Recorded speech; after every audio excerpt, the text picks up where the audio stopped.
It turns out there are many people who identify as trans living here and all over Virginia, and for them, life is about being who you really are. But as I found out, that doesn't come without its challenges. Here's a story you'll only see on WHSV.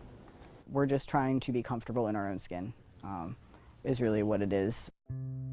Eli Grossman shares what many transgender people have in common. He's a 24-year-old transgender man living in Blacksburg. It's like I was a very timid, anxious person before I transitioned, and I never thought I would be as happy as I am today. A few years ago, after living his life as a woman since birth, Eli decided to make a big change and begin the transition from woman to man. A lot of people only talk about it in before and after, and there's this really long, awkward in-between point. And making that change isn't simple. Once I did realize, everything from my whole childhood past, teenage years clicked. Eli paid thousands of dollars for surgery, went before a judge to officially change his identity, and worked with the state to create new legal paperwork, paving the way for people wanting to transition in the future. The word transgender is actually an umbrella term. It covers a lot of different areas for people who identify as a different gender than what they were assigned at birth. And it doesn't necessarily mean that you have to have a sex change operation to be considered transgender.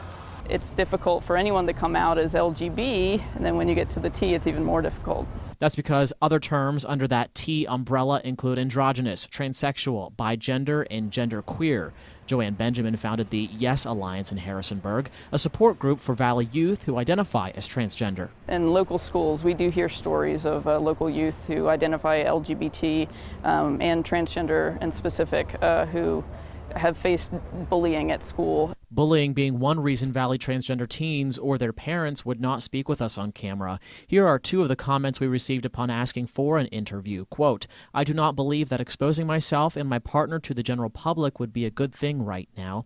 And most of the people I know personally who are transgender and live in the area are very private about the fact that they are trans and are not out in their day-to-day life. They're just known to coworkers and peers as male or female and may not want to be put in the spotlight for being transgender. People who identify as trans are 28% more likely to experience physical violence than those who are not transgender.